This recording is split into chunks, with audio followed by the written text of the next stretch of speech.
Police have also cordoned off a house in Guango estate in Ruaka, Kiambu, believed to have been used by Dusit complex terror suspects. One of the attackers is believed to have been living in a house where he paid more than 40,000 shillings in monthly rent. Now, officers who stormed the house number E9, where the attacker had been living, discovered a hole in which a cache of weapons had been stashed.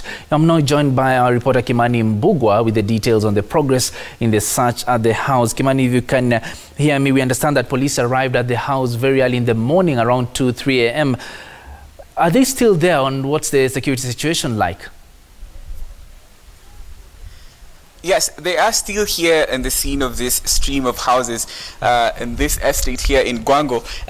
What's the stream you can see behind me now? This is the E stream. This is the house E number 1 is right behind us, and then going back is house E number 9, where you can see a car parked outside the gate and a few people standing outside there. So one of those people is a police officer from the anti-terror police unit.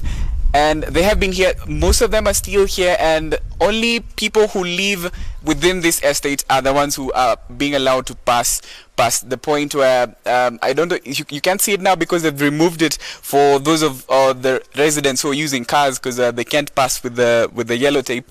But the situation is that they are manning that house. Nobody is allowed inside that house as of this moment. But we've spoken to the residents and some of the people who knew this person, or the person who was living in that house, and the person who was operating the car KCN 340E. In fact, the people around here, including the officials of the estate, seem to know this person very well.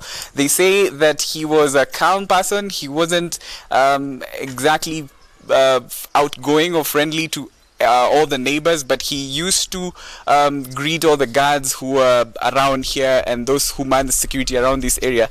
They say he identified himself as Ali Salim, and he was a calm person, not very a complexion that's not dark and not extremely light skin, and also says that there was a woman who he was identified with severally, who was covering their face for most of the time, and they say that he also had a brown beard and loved wearing capes. And for them, the residents of this area are still in shock because they did not see anything that raised alarm that could maybe point them towards any suspicious activity happening here. But the police have sealed that house. Nobody's allowed inside that house up to now. The officers who are manning the house tell us that they do not know how long it's going to take for them to give us any information on what is going to happen there, but they are still there, but members of the press are not allowed in there. So that is what is happening here in Guango Estate, in along the Banana, it's just off the Banana Ruaka Road